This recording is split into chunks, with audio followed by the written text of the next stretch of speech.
Well guys, there it is in all of its glory and all the brightness and sun. So I got my jacket in. It's SFI 10 because I run ethanol. Anyway, hey, I got this current performance wiring. Pretty excited about this. So it takes the CAN bus connector. So you know, normally you have this going to your display on your Holley Terminator or whatever you may have. They make this in a longer too, but I got just a little 6-inch extender because my cords are long enough. I don't need a ton of extra cord to go, you know, in the house and everything with it. But super cool. So you can take this, send it to the laptop, take this, take it to your display. So you can have them at the same time. So pretty cool, pretty easy. And you know, who doesn't need more neck restraint devices? So a lot of the off-road guys use the Next Gen.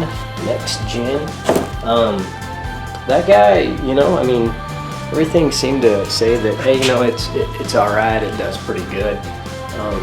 So safety's important, guys, and I can't stress that enough to you.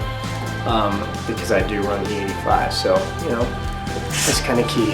And I've got a fire extinguisher that I just got, and you know, I was watching Tim McCamus on that, and he talks about the DuPont versus the all that white stuff. So there's different type of materials. The DuPont, it dries easy, it dries quick. I haven't sprayed it, I'm not going to.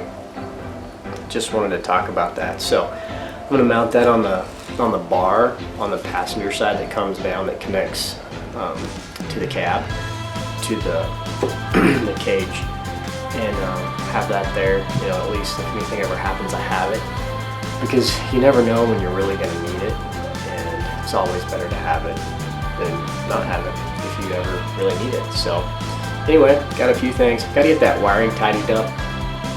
I looked at my belt, and I've got a little bit of harmonic balancer wobble. That seems to be kicking it off on the D-cell. It's only on D-cell, and it's back to forward. It's not bad. My tensioner's got about 1/4 of an inch, so that's what I found out. That's why the thing keeps getting hot, because when it kicks the belt, temperature just goes sky because it's not getting the water pump. So I'm gonna go get a new belt first. I know some of you are like, why don't you get a new harmonic balancer too? And I'm like, yeah, I know I should, because when the harmonic balancer goes, it's expensive. I've got like 4 of them, from the 4.8 to 5.3 to 6.2. I've got so many of those things. I just got to go find one that looks pretty good and still has like 300,000 miles on it. But anyway, so I'm going to hook this up. I got to put a tack in too, so on your Holley Terminator X, I'll show you that wiring here in just a second. But I'm excited about this because this will allow me to do a lot of things that I've been waiting to do. And so anyway, but I got the safety gear, so Lubbock Dragway, here we come, Saturday night. Be a good time. We're gonna run the 76 to 95 class, heads up 4.0 Pro Tree. So we'll see if we can get this old bucket of bolts to make it down the track and keep up with other cars. We'll see. Who knows what's gonna happen? Might be a good time, but sure we'll have some video for you.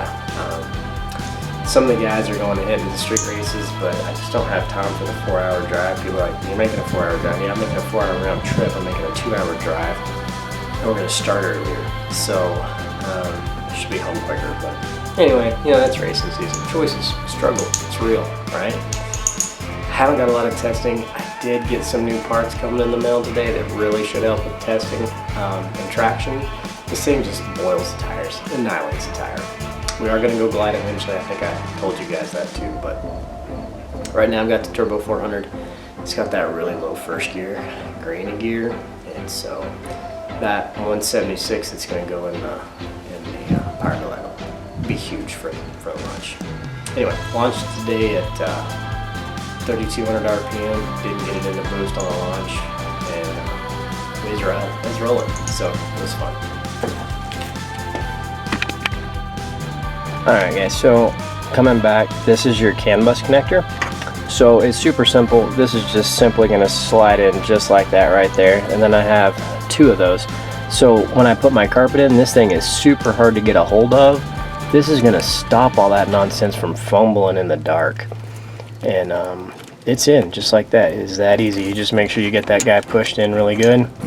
And that's going to save a lot of wear and tear on that factory connector, and I will no longer have a need to go back and forth because now I have the extender, and that's the CAN bus extender of the laptop.